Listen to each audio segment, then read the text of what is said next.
Narito po ang News TV Quick Response Team sa command center ng Porac, Pampanga Quick Response Team para tabayanan po ang pagdating ng mga mountaineer na na-stranded dito sa Mount Pinatubo at lahat-lahat po sila ay 29 at lumalabas nga po na na-stranded ang mga ito at naubusan din ng pagkain. Meron din mga nagtamo ng minor injuries at mamaya po ay makakapanayam natin dito mismo ang pinuno ng MDRRMO ng Porac at siya ring pinuno ng Porac QRT na si Ginong Jim Garcia. Samantala, natagpuan na ng mga otoridad ang 29 na mountaineer na nasa Mount Pinatubo.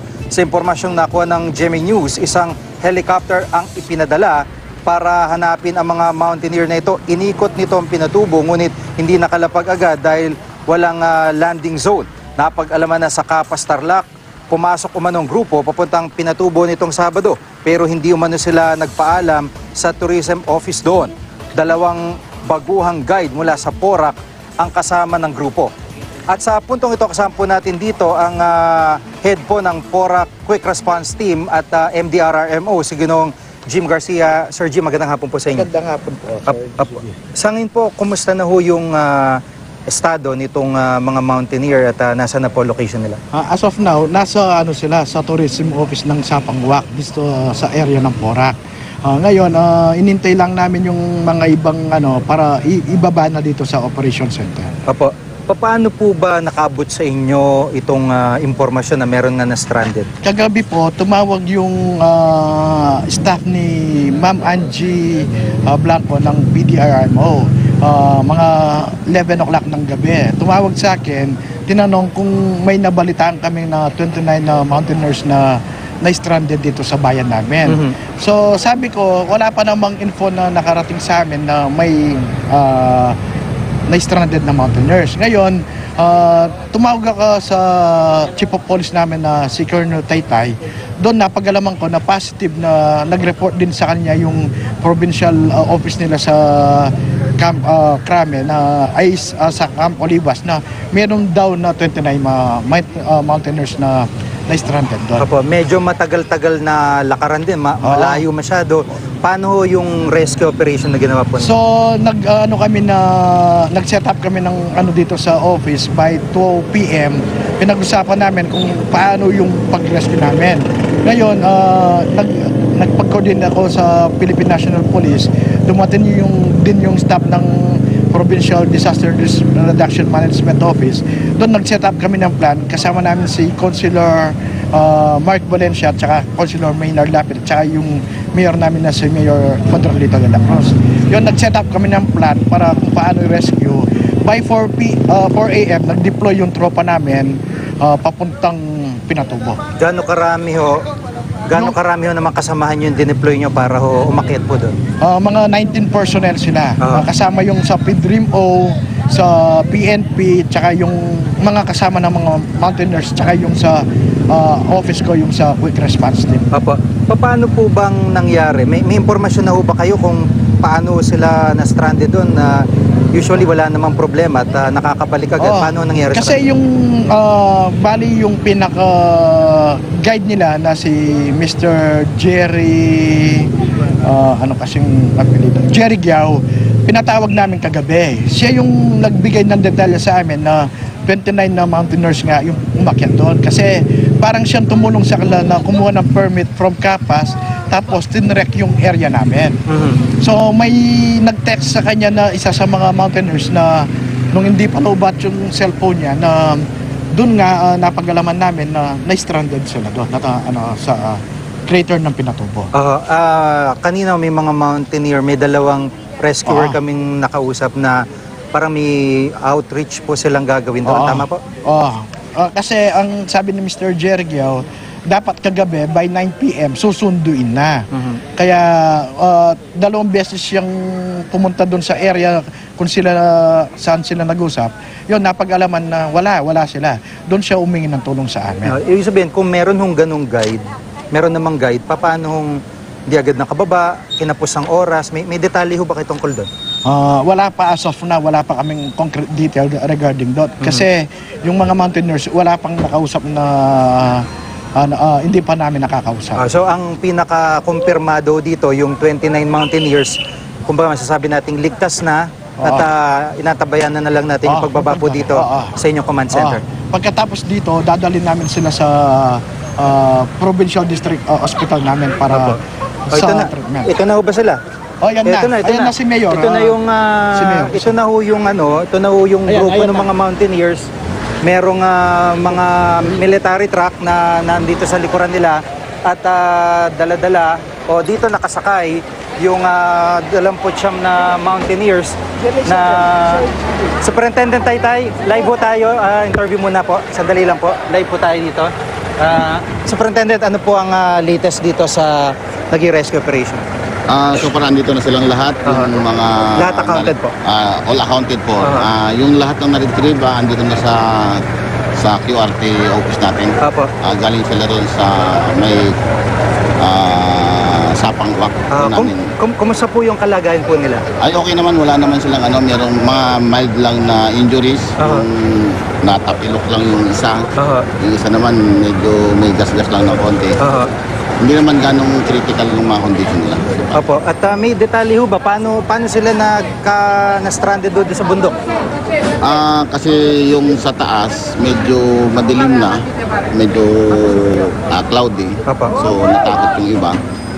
So nagkahiwa-hiwalay sila. And then, niretrieve sila nung tropa namin, yung QRT, PNP, and MDRRC. Maraming salamat po sa pagkakataon, sir. At salamat po. Si Superintendent Mauro Taytay, siya po ang hepe ng PORAC PNP. Susubukan ho natin. Si Mayor ay narito din. Kunin lang po natin si Mayor. Kaugnay na iba detalye. Pero bago po yan ay Mayor, sandali lang po mawalang galang. Subukan lang ho namin mag-interview pero standby lang ho kayo dyan. Okay. Baka pwede nang magbigay ng pahayag itong mga mountaineer na ito. Isa-isa ho silang bumababa dito sa likod ng truck ng army na ginamit po para sila ay makuha doon sa Sapang Uwak. At sa ngayon nga po ay all accounted yung 29 na mountaineer na stranded po sa Mount Pinatubo. Susubukan nun nating kunin yung payag po nung kahit isa sa mga ito mamaya. Pero pansamantala, unahin po natin si Mayor. Magandang hapon po sa inyo, Mayor. Magandang hapon po. Dito sa pangyayari, paano kinasan yung rescue operation? Hindi ba nahirapan yung mga team nyo? Nahirapan po kasi yung terrain namin mahirap talaga. Kaya hindi kami kaagad nakapunta sa lugar nila. Dahil hindi namin alam yung exact location dahil malaki yung bundok namin. Kaya ang nangyari, nagkaiwa-iwala yung mga rescuer namin para malocate lang. Yung pinaka-expect naming lugar, yun ang mga pinuntahan nila. Kaya anong makita, ilang oras bago nakita hapon na nung makita sila. At sa ngayon po ay paano po ang kwento nila? Sila po parang nawala daw yung trail dahil na landslide at medyo nagbutas pa yung nangyari po kasi dahil gabi na nagkaiwa-iwalay daw sila. Yung iba dahil hindi sanay na-pressure sila kaya nagsumbong yung isa na nawawala na sila. Kaya yun ang pinaka-umpisa ng nagka-aberya na. Anong background doon? Nakausap niyo ba isa-isa itong mga to? Anong background po? Actually po, hindi pa ngayon. Kinausap ko lang yung pinaka-main leader nila. Bakit nangyari yung ganon? Dahil gabi na raw, nagkaroon sila ng 3 grupo, nagkaiwa-iwalay. So, ang nangyari, yun nga, ang ginawa nila, huminto muna ng naglalakad dahil gabi na. Kaya kaso yung isa, hindi sanay, nabigla, nag-Facebook sa mga magulang yata niya. Yung magulang naman, tumawag sa 117 yata. Yun ang kwento nila sa amin. Kaya malaking bagay yung ginawa nung... At least safe po silang lahat. Walang naiwan, walang namatay. Saka nakasabay po yung rescuer natin, yung provincial rescuer, saka yung mga pulis natin. Tumulong din po yung Air Force natin, kaya lang dahil nakita natin walang critical. Kaya ngayon nga po, dahil paggabi na, umalis na yung mga chopper na binigay ng Air Force. Maraming salamat po sa pagkakataon, Mayor. Si Mayor Contralito de la Cruz ng Porac, Pampanga. At nakita nga ho natin ito yung mga backpacks nitong mga mountaineer na ito. No? Ang nais natin malaman dito yung detalye mismo kung talagang paano po ang nangyari sa kanila. Pero sa initial po na impormasyon na nakuha po ng QRT ay lumalabas na bagamat meron po silang guide at meron po silang supply ng pagkain para sa 2 araw, yun hong trail na usual na dinadaanan natabunan po ng landslide. Kaya nitong mga nagdaang bagyo, kaya yung guide nila kinailangan magbutas ng daan, nagpatagal sa kanilang paglalakad o pananatili sa bundok at dahilan para kulangin sila ng pagkain. Yun po yung isa sa mga impormasyon na nakuha natin. Kasama din po natin dito ngayon si Ginong Percival Fabregar, isa po sa mga mountaineer. Magandang hapon po sa inyo. Mga sir. Opo, kayo po kasama sa team o kabila po sa nag-rescue? Kasama sa team ko. Doon sa 29. Pakikwento nyo po, unang-una, saan po yung naging entry point ninyo at ano po ba ang pakay nyo sa pag-akyat? Nag-entry point kami sa Delta 5. Mhm. Pakala namin mag-outreach kami sa maliit na village ng mga Aita doon. Apo. Bali, magbibigay kami ng mga donation. Apo. Kaya lang, napabagal Apo. yung trail namin. Apa. Yun, yung ginawa ng guide namin tatlo, nagbutas na lang kami ng ibang daan Aha. para mapadali. Kaya lang, Aha. sa sobrang bagal, yung iba, kasi na-spray na, nagkasugat-sugat na, naabutan kami ng dilim sa daan. mismong crater, sa bangin. Aha. Yung iba, nakarating na sa kabilang bundok, yung isang grupo nasa baba. Aha. Yung isang kasama namin, hindi ko alam, nagpanik, nagutom na rin siguro, walang tubig. Tumawag sa nanay niya na Pa-rescue. pa-rescue kasi narinig niya na abutin pa kami ng 3 araw. Apo. Pero actually, hindi naman naabot talaga kung Apo. mabilis yung pace namin. So, yung pong nangyari ay masasabi na parang major landslide. Una muna yung landslide kasi talagang natagal lang kayo doon. Hindi ko kasi hindi naman sinabi ng guide namin bakit niliis kami ng daan. Kasi actually, ikot kami ng river. Yung ginawa niya, pinakit kami ng 2 bundok. Tapos yun, medyo na-delay yung lakad namin. Hindi nagawa yung itinerary namin na dapat makababa kami ng hapon na yun.